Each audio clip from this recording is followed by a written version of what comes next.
안녕하세요. 일관된 해석 직관영어 상변성입니다. 오늘은 회오리 9번째 시간입니다. 오늘은 특별히 두 개의 문장을 준비했습니다. 하나만 준비하면 짧을 것 같아서 두 개를 그냥 통짝 함께 준비했어요. 통으로 2017년 국가직 9급 영어 문제 중 몇 번인지 기억 안 납니다. 9급 문제 중에 이런 게 있었습니다. Can you tell who that is over there? 이라는 문장이 있었어요. 맞는 문장이었어요. 맞는 문장이었습니다. 해설하지 않았으면 문제가 없을 텐데 이 세상에 제일 어려운 게 뭐냐면 맞는 문장이 왜 맞는지를 설명하는 겁니다. 틀린 거는 틀린 이유를 설명할 수 있어요. 맞는 걸 어떻게 맞다는 걸 설명을 하죠? 그죠? 그래서 저 같은 경우 그냥 맞네! 넘어가고 싶어요. 솔직히 이런 문장들은. 근데 공시 선생님들은 맞는 문장들도 설명을 합니다. 근데 포커스 어디에 맞추냐에 따라서 다른 설명이 나올 수 있더라고요. 근데 이런 설명을 봤어요. Can you tell who that is over there? 이거가 who가 선행사이면 관계대명사 that을 쓴다. who가 선행사이면 관계대명사를 쓴대요. 헐. who가 선행사이면 관계대명사 that을 썼다. 그래 맞다고 가정해 봅시다. 이 말이 맞다고 가정해 보자고요. 그럼 that이 관계대명사야. 그럼 that is over there. 이게 관계사 절이네? 이게 who를 꾸몄네? 그죠? 그럼 여기 who부터 시작되는 간접 의문에 who부터 얘 다음에 아무것도 안 나와요? 이것만 나오면 됩니까? 다시 말해서 이게 관계사절이면 이거 빼놓고 생각하라는 얘기 아닙니까? Can you tell who? Can you tell who? Can you tell who가 무슨 말이에요? 관계사를 버린다고 문장 깨집니까? 버려봅시다. 왜 깨지죠? 관계사들이 아니기 때문에 깨지는 겁니다. 그럼 이거 어떻게 설명해야 돼요? 이런 거 왜 문제제기 안 하십니까? Can you tell? Can you tell? 일단 you가 주어고 can tell이 동사입니다. Who that is over there이 목적으로 쓰인 간접 의문문이에요. 뭐 대부분의 선생님들 잘 강의하신 것 같아요. 의문사, 주어, 동사라고 하는 그거 아닙니까? 의문사, 주어, 동사. 이해되셨어요? 의문사, 주어, 동사로 시작되는 간접 의문문이에요. 아시겠어요? 이 정도로 하고 넘어갈게요. 아주 어처구니가 없어가지고. 근데 이 수업을 선생님이 뭐 길게 설명할 내용은 아닌 것 같아서 이 정도만 하고 넘어가겠습니다. 2017년 국가직 9급 영어 문제 중에 이런 문장이 있었습니다. 틀린 문장으로 My father was in the hospital during 6 weeks. During 6 weeks. 이런 게 나왔어. 이게 틀린 문장이야. 확실히 틀려 있습니다. 근데 이거에 대해서도 틀린 데가 다 달라요. 해설 강의에서. 첫 번째로 was가 틀렸다고 하는 해설이 있었습니다. was가 틀렸대요. has been이 돼야 된대. was가 has been으로 바뀌어야 된다며. My father has been in the hospital during 6 weeks. 그래도 틀렸어요. has been의 문제는 아니야. was의 문제는 아닙니다. 그래서 이건 해설이 일단 틀린 해설이에요. 간단히 갈게요. 왜 틀렸냐고 물어보지 마시고. 그러니까 이건 안 바꿔도 되는 거예요. 아시겠어요? 그러니까 was를 has been으로 바꾼다고 문제 될 건 없어요.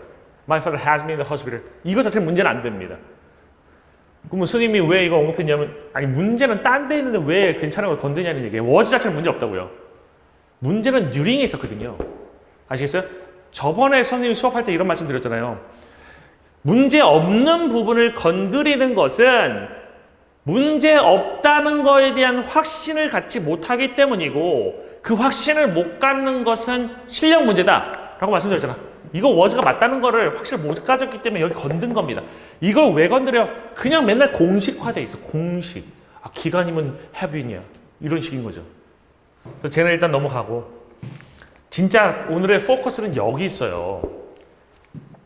선생님들이 이렇게 설명합니다. during은 구체적 기간이고 for은 일반적 기간이라고 설명해요. 아니 구체적 기간은 뭐고 일반적 기간은 뭡니까? 이해가 안 되네. 그럼 6weeks라는 것은 구체적 기간이에요? 일반적 기간이에요? 6주인데? 그냥 일반적 기간인가요? 그래서 for를 써야 되나요? 여러분이 지금까지 배워왔던 방식은 이렇습니다. for이라고 하는 것은 숫자가 나오고 during이라고 하는 것은 뒤에 더가 나온다. 뭐 이런 식으로 배웠을 거예요. 그죠? 사실 이렇게 가르쳐도 이거는 소가 뒷걸음치다가 이렇게 뭐 쥐잡는 식으로 문제 맞힐 수 있는 거였는데 네. 왜 이 부분이 틀렸다는 얘기를 안 하셨나 모르겠네. during은 구체적 기간이고 for은 일반적 기간이다. for은 숫자 앞에 쓰이고 during은 더 앞에 쓰인다. 잘 보세요. 지난 3주 동안 그럼 영어는 뭐예요? For the last 3 weeks예요. 그럼 이거 더가 나왔으니까 for이 아니라 doing 써야 될 거 아니야. 왜 for 썼습니까? 아, 이게 숫자 있으니까? 그럼 더하고 숫자 같이 쓰면요. 항상 for를 쓰나요? 헷갈리기 시작하시죠. 여러분들, 여러분이 잘못 배웠다는 것을 보여줄 만한 걸 하나 가져와 봤어요. 그렇게 설명하는 강사분들에게 그럼 물어보고 싶어요. 뭐 강사들에게 물을 수 없다면 그 강사에게 배운 여러분에게 한번 물어보고 싶습니다. 다음 문장 중에서 뭐가 맞습니까? 첫 번째, they went to Florida during the winter. 두 번째, they went to Florida for the winter. 뭐가 맞아요? 뭐가 맞습니까? 배운 대로 하면 the winter라는 것은 수상, 아까 뭐라고 그랬죠? 용어도 모르겠네요. 구체적 기간입니까? 일반적 기간입니까? 이거 어떻게 풀어요? 구체적 기간이 뭐고 일반적 기간이 뭐예요 도대체? 보세요. 둘째, 여러분 뭐가 정답이라고 생각하시죠? 여러분 1차적으로 during the winter이 맞다고 생각하실 겁니다. 맞죠? during the winter이 맞다고 생각하실 거야. during the winter 맞습니다. 그럼 이거 틀렸다고 생각하십니까? 이거 틀렸다고 생각하면 그게 틀린 겁니다. 이거 둘 다 맞아요. 둘 다 맞습니다. 이거 내가 낸 거 아닙니다. 이거 캠브리지 사이트로 가면 during과 for의 차이점을 설명하는 예시로도 나온 거야. 캠브리지에서 가져왔어요. 둘 다 맞아요. 아시겠어요? 그럼 여러분이 배운 방식으로 the winter이 다시 앞으로 갈게요. 이렇게 가르쳐 본 적이 없어. 구체적 기간이에요? 일반적 기간이에요? 아니 구체적, 일반적, general, specific이라는 것은 여러분들 상대적 개념이에요. GS 개념은 과일이라는 게 쥐면 사과 배감귤이 S거든. 사과가 쥐면 홍옥, 맥킨토시 이런 게 S야. 부사 이런 것들이 맥킨토시도 품종입니다. 그럼 우리가 절대적 개념이 아니라 상대적 개념인데 두 가지가 있어요. 우리가 문장을 봤을 때 the winter이라고 하면 뭐랑 상대되는 겁니까? 뭐에 상대적으로 더 일반적이고 뭐에 상대적으로 구체적이냐고요. 이해가 안 돼요. general, specific의 의미가 왜 여기 나오냐고요. 정말 그냥 숫자 더라고 하는 게 그나마 나을 것 같아요. 이렇게 얘기하면 있어 보여요? 구체적 기간, 일반적 기간? 있어 보여서 좋겠네요. 말만 어렵게 하는 거지. 그죠? 겉만 화려하지 속은 텅텅 비어있는 겁니다.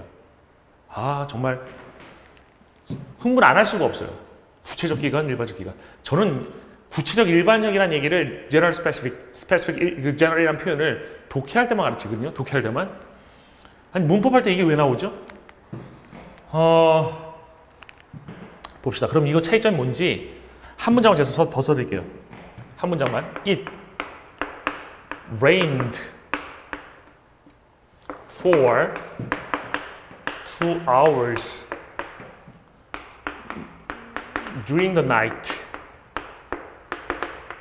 그냥 일반적으로 보시면 숫자 앞에는 for이 쓰이고 during during 쓰였다. 이렇게 해서 맞는 거라고 생각할 것인데 제가 왜 이 문장을 가져왔냐면 이겁니다.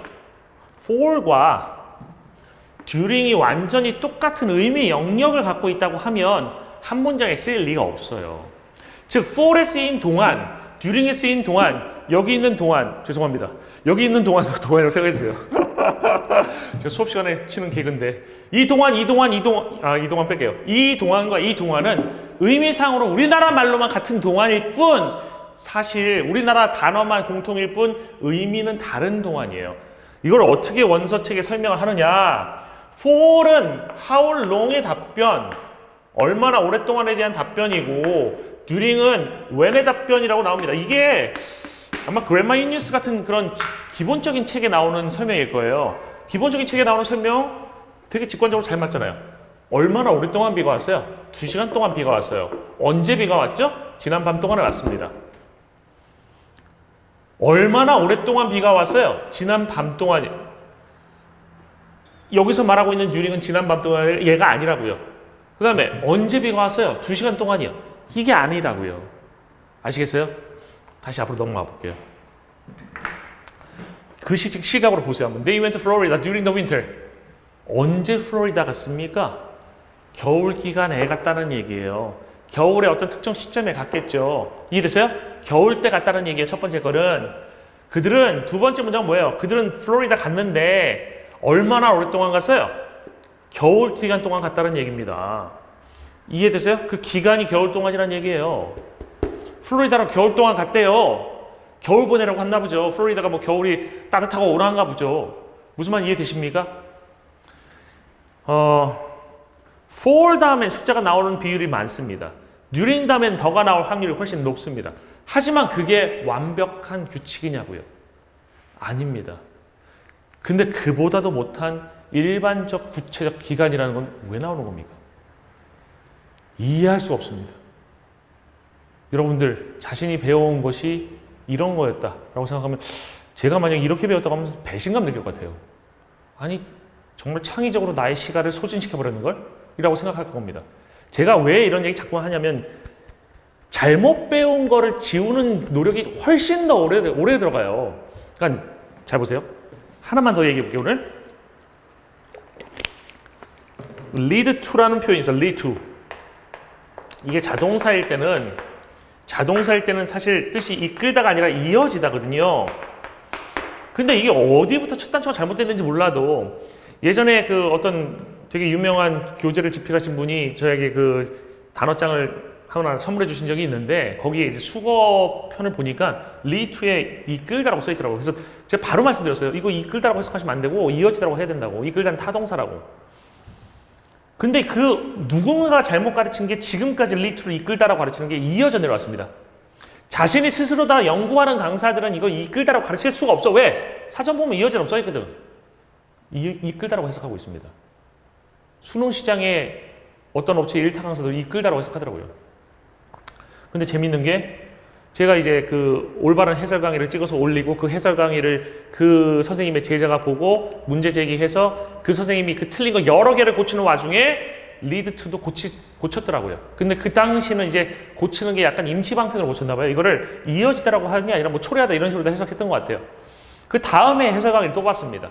그 다음에 해설 강의를 봤더니 이게 또 이끌다라고 해석하고 있습니다. 제가 이 얘기 왜 말씀드리는지 아십니까? 잘못 배워서 익혀진 것은 안 떠나요, 잘. 제가 lead to라는 거를 학생들 lead to를 가르칠 때 첫 시간에 lead to를 가르친다고 가정해 보세요. 이거 lead to의 뜻이 뭐지? 이끌다요. 싹 고쳐줍니다. 이어지다라고. 그걸 한 달 동안 물어봅니다. 그럼 한 달 때쯤 돼도 학생들 중에 이끌다라고 하는 학생들이 나와요. 그만큼 잘못된 건 오래 갑니다. 아니 웃긴 게 제대로 된 건 오래 안 가는데 잘못된 건 무진장 오래 가. 잘못된 습관. 잘못된 학습, 잘못된 지식. 그래서 더 주의하셔야 된다고요. 제가 회오리를 이렇게 열심히 찍고 있는 이유도 이거 그냥 단순하게 가면 안 고쳐지거든요. 진짜 강력한 조치가 필요하거든요. 충격이 될 만한 무언가가 필요하거든요. 그래서 막 주저리 이 얘기 저 얘기 하면서 이 설명하고 있는 겁니다. 둘 다 맞다. 언제와 얼마나 오랫동안에 대한 답변이다. 라는 것을 알아주세요. 네, 오늘 끝나는 멘트입니다. 이 정도 알려드렸으면 고마운 마음이 생기는 게 정상이죠. 그죠? 강사분들이 만약에 잘못 알고 있었다, 새로 알게 되었다, 고맙다 라고 생각하시면 고맙다고 댓글 좀 달아주세요. 응? 인정하고 넘어가는 것이 변화의 첫 번째 시작입니다. 저는 이제 목적이 우리나라의 영어 교육이 잘못됐다고 생각하고 있습니다. 우리나라의 영어 교육이 잘못됐다고 생각하고 그 다음에 이거를 바꾸는데 내가 어떤 역할을 할 수 있을까? 내가 뭘 하면 이걸 바꿀 수 있을까? 내가 정말 유명한 인간 강사가 되면 바꿀 수 있을 것 같다 라는 생각 한 적도 있습니다. 근데 그거는 뭐 운명이 안 돼서 그런지 몰라도 또는 제 말빨이 딸려서 그런지 몰라도 제 생각처럼 되진 않더라고요. 근데 회오리를 찍으면서는 가능성이 조금 있어 보입니다. 그래도 이걸 호응해 주시는 여러분들이 있고요. 물론 이거에 대해서도 이제 부정적인 말들 하시는 분들이 있는데 제가 이렇게 하는 데는 제 나름대로의 꿈, 제 나름대로의 어떤 소명 이런 게 있습니다. 그래서 하는 거니까 너무 미운 시선으로 보지 마시고요. 일부러 자극적으로 하고 있다라고 생각해 주셔도 되겠습니다. 이것으로 오늘 회오리 9번째 강의를 모두 마치겠습니다. 수고 많으셨습니다.